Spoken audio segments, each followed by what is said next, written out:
and I want to talk to you about how you can hope while you cope. Um, Seeing the good in all of the bad. There are things that are going on around us that are so uncontrollable right now, right? COVID. Who would have thought that we would be on month 4 of this virus? I don't know about you, but I hate the word COVID. I'm tired of wearing a mask when I go outside of my home. Um, I don't like the words social distancing anymore. I want things to get back to normal. So, how can we hope while we cope? Some other things that are personally going on in my life is my kids will be home with me for just, maybe a month longer, and then they will all disperse. And I know many of you have that same situation. The economy is super bad right now, and that's affecting my family. I know it's affecting yours too. I had a friend whose son has been in a serious accident. um, so many uncontrollable things happening right now, so much chaos. How can you hope while you cope? I don't want to live a life, I don't want to live life like I hate it, even though I'm in circumstances that I do. I don't want to live like that. I don't want to live just to get by or just to wait for this crisis to be over with. I don't want to do that. I want to hope while I cope.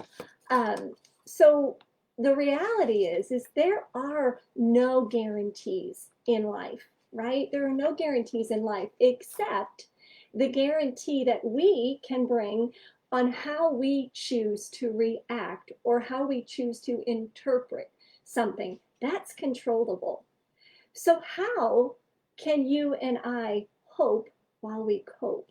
How can we control the way we look at something by seeing it positive or seeing it negative? How can we see the good within the bad?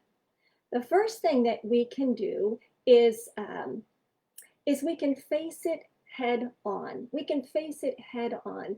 When I bury my head in the sand, or when I take the Scarlett O'Hara route and say, I'll think about it tomorrow, then that crisis has control over me. But when I accept it, and when I believe that this too shall pass, then I take control back. So the first thing that I can do, or one thing that I can do, is I can face this uncontrollable thing head on. Second thing I can do is I can keep moving forward. I can keep moving forward. I can know that as I continue to take steps and walk out my life doing the things that I can control, I can begin leaving that day behind me because a day only lasts 24 hours. So if I continue to walk forward, that day is going to go away. And I can look forward to the next. You can know that as you do that, when you think you're not doing it, you are doing it because you're walking through your day. The next thing that I can do is I can, in the midst of my chaos, I can look at the big picture. In the midst of all the things that aren't going so well, COVID, the fact that my kids are going to be gone pretty soon, the economy, the accident, when I look at the big picture, and when I know that this thing that is going on will really be just a day, maybe a paragraph, maybe just a chapter in my biography, it is going to pass. And again, my interpretation and the way I react to it is going to be the things that is the only thing that is in my power.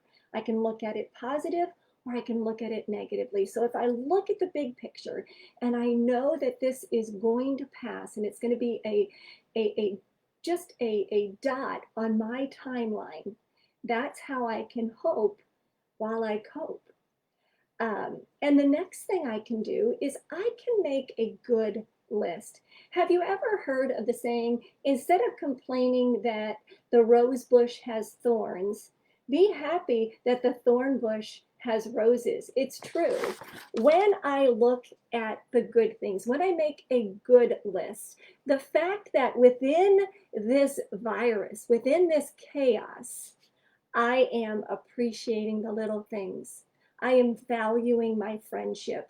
I'm appreciating going out to restaurants. I'm appreciating the waiters and the waitresses, the doctors and the nurses. I'm valuing my health. I value my friendship. I am really valuing the time that I have with my kids right now. When I make a good list, when I look at the good things that are happening, then I can focus on not what I lack, but what I have. I can begin to look at the benefits versus the obstacles. I can look for the silver lining. I can magnify the good instead of the bad, and that will help me hope while I cope. Every situation has something positive in it. Even a dead clock shows the correct time twice a day. Even a clock whose battery is run out twice a day, the time is going to be correct. So I can make a good things list. There's something about putting pencil to paper and physically writing down all the good things that are going, all the positives, all the roses that are on that thorn bush that will help me hope while I cope. And I'll leave you with this. No matter how bad it seems now, life has a way of changing us personally and in our mind in ways that we may never, ever expect. And remember that one day you and I will be able to use this mess as our message. Gosh, I hope you got some value out of this Confident Women. I love coming on here. I love to give you just a little piece of some things that have been going on in my mind. I'd love to know what you thought about this video, and I'll hop back on here in the next couple of days and do another video. Thank you so much for watching.